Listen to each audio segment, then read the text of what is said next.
Okay, now I'm going to take a look at my mom and do an assessment on her. So I've entered the room, provided privacy. There's good lighting in here. I'm observing standard precautions by applying gloves. And I'm going to introduce myself to the mom. Hi there. You may remember me from yesterday. My name is Lainey. I'll be your nurse today. I'm so excited to take care of you and that cute baby.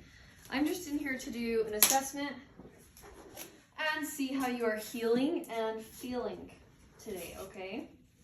Do you have any questions for me right off the bat? No? Okay. Great. So we want this mom's blood pressure to be about 120/80 for blood pressure. Heart rate, we want it to be 60 to 100. Temperature, 36.5 to 37.5. I would report a temperature of 100.4 degrees Fahrenheit.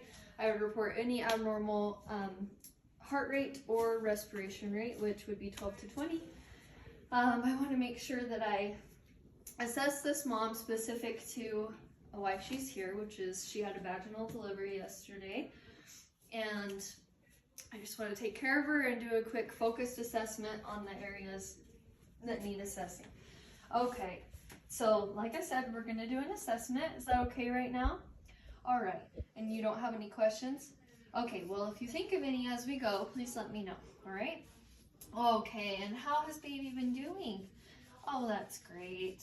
That's wonderful. And your husband has been in and out? Oh, that's great. Okay, he just went home to grab you some more pajamas. Oh, good. Okay. All right. So, her vital signs were all within normal limits, and it looks like she is feeling well, and her general appearance is good. I have identified her. Would you please tell me your name and birthday? Sharon Smith, March 14th of 96. Great. Okay. All right. I should have done that. We'll pretend I did that before I did vital signs. Wonderful. Okay. Now I'm going to take an assessment. Well, but you can keep baby on your chest there.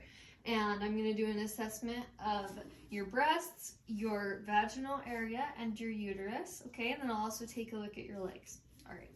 So first, while I'm up here, I'm going to just do a quick heart and lung assessment. Okay. I don't hear any murmurs or abnormalities. It appears to be beating at a normal rate and rhythm.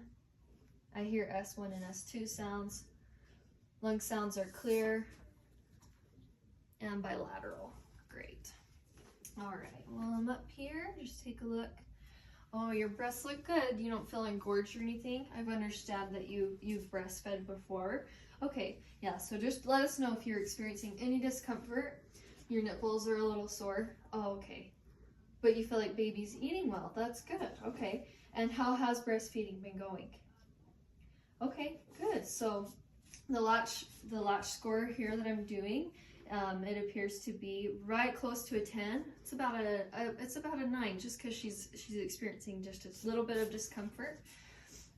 Okay, but it seems like baby is working to get milk and that's going well. And baby's been voiding spontaneously, so that's great. All right, next I'm just gonna take a look at your uterus here. Yeah, if you'll hold baby, good. Okay, I guess I can keep your gown on, that's fine.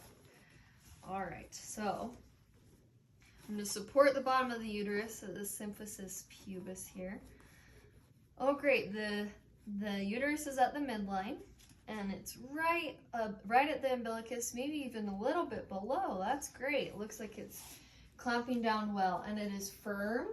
She has expressed that contractions are still happening when she breastfeeds. So did you know that the reason that happens is because when your baby breastfeeds, it stimulates the release of oxytocin, which is a happy hormone, and that's great. It's exactly what we want to happen because it is helping your uterus clamp down and get back to where it was at pre-pregnancy state. Yes, this is, yes. This is called uterine involution, and it appears that yours is doing exactly what we want it to be, what we want it to be doing. Awesome. All right, now I'm gonna take a peek here. Okay. And now I'm doing a Rita I'm looking for redness, erythema, which is redness, or sorry, and ecchymosis, which is bruising, and drainage or discharge, and approximation of her site. She didn't have any tears. It still looks to be healing appropriately. And I see a minimal amount of lochia rubra, which is just what we want to happen right now. And then it will turn into lochia serosa and then lochia alba, and this will last for about 14 days after delivery. Okay, great. And I'll go ahead and change that pad.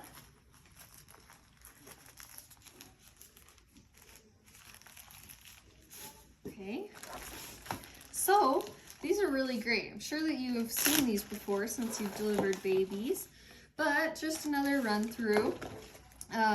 Here we have some Tux pads. They're really great and provide a lot of relief to many moms. Here we have a peri bottle, to fill it with lukewarm water and to spray your area to clean it. Cleanliness and hygiene is really important in that area right now because you want to prevent infection, okay? So this is a pad that is also an ice pack, and we have these really cute Victoria's Secret underwear that will hold it in place, okay? All right, and here we have some Dibucane ointment. It's similar to like a lidocaine ointment.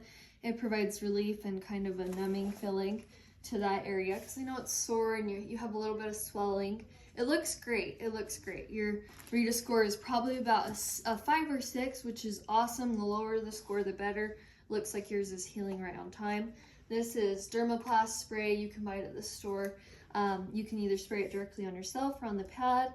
And Tux pads, you can put however many helps you feel comfortable right along here. And the ointment. Okay. And here's the ice pack. We snap it, break it. We'll go ahead and put this on our mom here. All right, and please let us know if you have bleeding that saturates your pad within 15 minutes. That is a big red flag. And we also want to know about any clots that form that are bigger than the size of a golf ball. And because postpartum hemorrhage and preeclampsia can develop after delivery. I know, isn't that crazy? All right. So now I'm going to take a look at the legs here. Observe reflection. And they go right back down to normal on their own. This is a sign of preeclampsia if they jitter or don't appear normal that way. I'm also looking for thrombophlebitis. So another thing you want to let us know about that I don't see now, but please let us know if you feel tenderness, redness, or like a lump that feels sore on your legs, because that is a sign of thrombophlebitis and clonus. Okay, great. The legs look good. Okay, and her IV site there, it is patent and it flushes well. I just want to look at my mom's general appearance, and I'm going to think about psychosocial. She has family support. It also looks like she desires to bond with her infant. She's bragging about her infant, how cute she is, and how well she's breastfeeding. She appears to make eye contact with the infant and hold the infant. She has a strong desire to be with the infant they're rooming in, so that's great. I want to teach about postpartum care, so I've told her about the pads. I've told her what signs to watch for postpartum hemorrhage and preeclampsia. And if she had a C-section, I would want to educate her on signs of infection and any abnormalities there, or signs of drainage and healing. I would want to educate her when to come for her follow-up appointments and how to clean her incision, which would be to not scrub or anything like that until the incision's completely healed. So just clean with soap and warm water. And now I want to teach about newborn care as well. So here's some hunger cues. Would be a rooting reflex, which would be if your infant starts sucking on her hand or sucking on you, and moving her mouth a lot and making eye contact with you. Those are signs of hunger. And crying is actually a late sign of hunger. So you want to try to pick up on those hunger cues before they're missed, because each baby is different, and you'll get to know your infant and know what signs mean they are hungry. Do you have any cultural or religious considerations that you want us to be aware of? No? Okay. Oh, okay, so you're having the baby's siblings come and you haven't told them the baby's gender yet.